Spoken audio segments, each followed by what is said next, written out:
Amici, oggi parliamo di una lente che ho avuto la possibilità di provare in alcuni miei servizi e da cui sono rimasto veramente estasiato. È l'85 mm f1.4 Sigma Art di vecchia generazione. È una lente veramente particolare, oggi ve la racconto.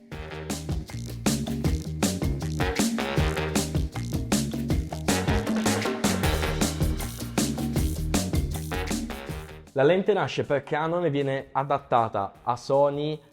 tramite una collaborazione tra Sigma e Sony che decidono di innestare nativamente un adattatore MC11, che è quello praticamente che porta le lenti Canon su ecosistema Sony. Essendo nativo conserva tutti gli automatismi presenti prima su Canon, conserva anche lo stesso design che, come potete vedere su questa Sony A7 IV, è abbastanza, scomodo, sbilanciato e eccessivamente grande per un 85 mm, però presenta anche delle cose molto interessanti. Le cose interessanti sono rappresentate prima di tutto dalle caratteristiche di questa focale, che permette una profondità di campo, una compressione dei piani e uno sfocato che sono fuori di testa. L'1.4 è bellissimo a livello sia proprio di focale in sé. L'85 1.4 dà delle caratteristiche ottiche molto buone. In questo preciso caso la nitidezza e lo stacco che offre la lente quando facciamo soprattutto fotografie di ritratto è bellissimo, è piacevole, circolare, anche il modo in cui l'ottica interagisce con il soggetto, anche se non ha una messa a fuoco diciamo molto ravvicinata, è veramente interessante e rende l'esperienza d'uso e il risultato delle vostre fotografie veramente piacevole. È una lente Sigma Art, quindi anche se datata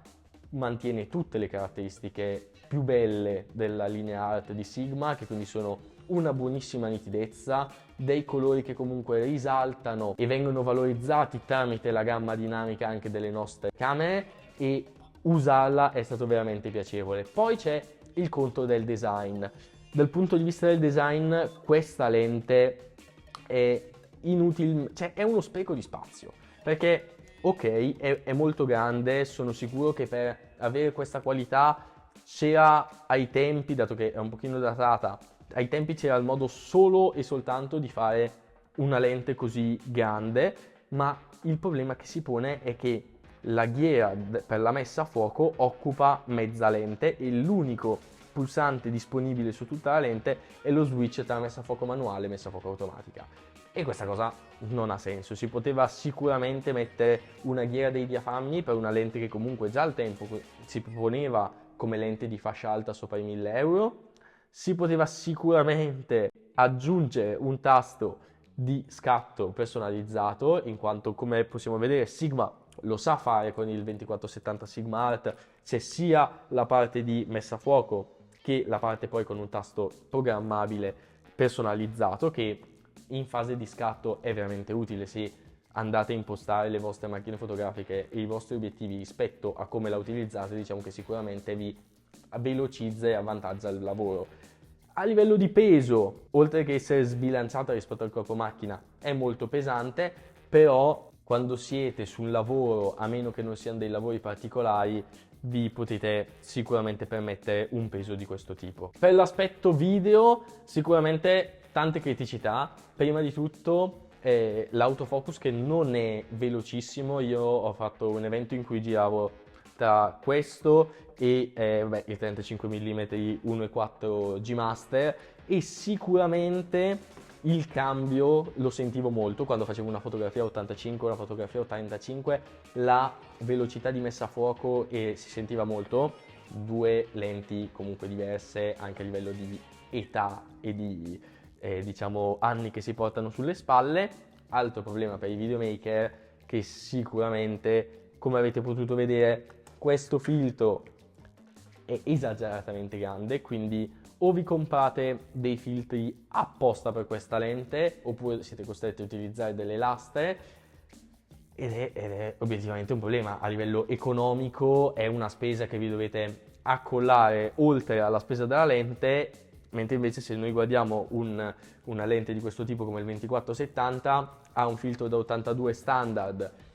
a cui potete poi attaccare dei riduttori se scattate su lenti con un filtro più piccolo come il 35G Master, mentre invece su questa camera qua o utilizzare una lastra oppure un filtro apposta, e comprare 4 filtri solo perché avete un diametro così grande è veramente scomodo. Negli anni la lente è stata aggiornata ed è stata resa nativa per Sony, infatti l'85 mm 1.4 Sigma Art nativo per Sony è di dimensioni più piccole e con alcune delle criticità, soprattutto a livello di design che vi ho raccontato oggi, risolte in tutte le loro sfaccettature. Prima di passare a vedere i competitor, amici, vi ricordo di iscrivervi al canale e di seguirmi perché siamo una comunità giovane, fotografica, in crescita, e quindi mi raccomando iscrivetevi, attivate le notifiche, fatemi sapere cosa pensate di questo video e bene, adesso guardiamo i competitor. Allora, ad oggi questa lente sicuramente rimane super attuale e a livello di qualità di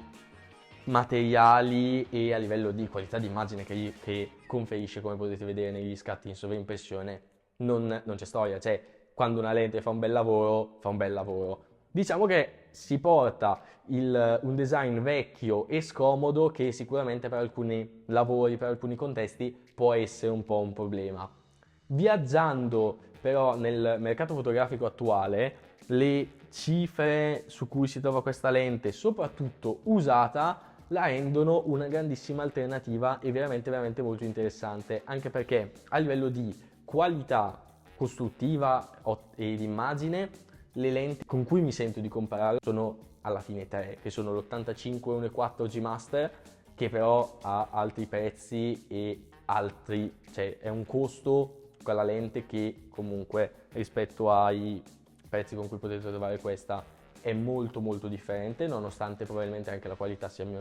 comunque un G Master, e quindi magari anche a livello video, anche a livello di prestazioni di autofocus può essere superiore.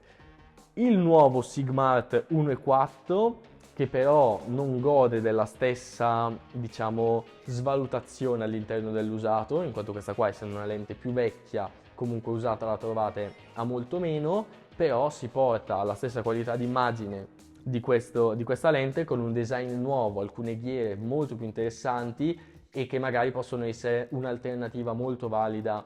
anche a questa, dato che aggiornate una lente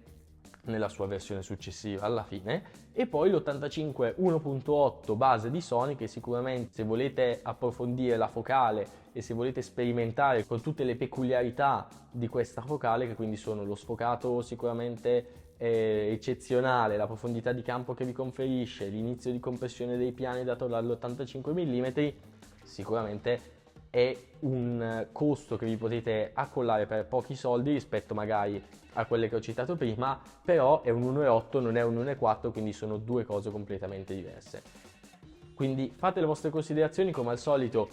il mercato fotografico è molto ampio, ce n'è per tutte le tasche, ce n'è per quello che volete. Io questa lente l'ho provata, l'ho fatto alcuni scatti, è veramente una lente bellissima, a me piace tantissimo la focale dell'85 mm in generale, mi piace molto e questa mi dà veramente un senso di completezza che in altre focali non trovo. Quindi questo è quanto, questo è quello che penso di questa lente. Noi ci vediamo in un prossimo video, ciao a tutti!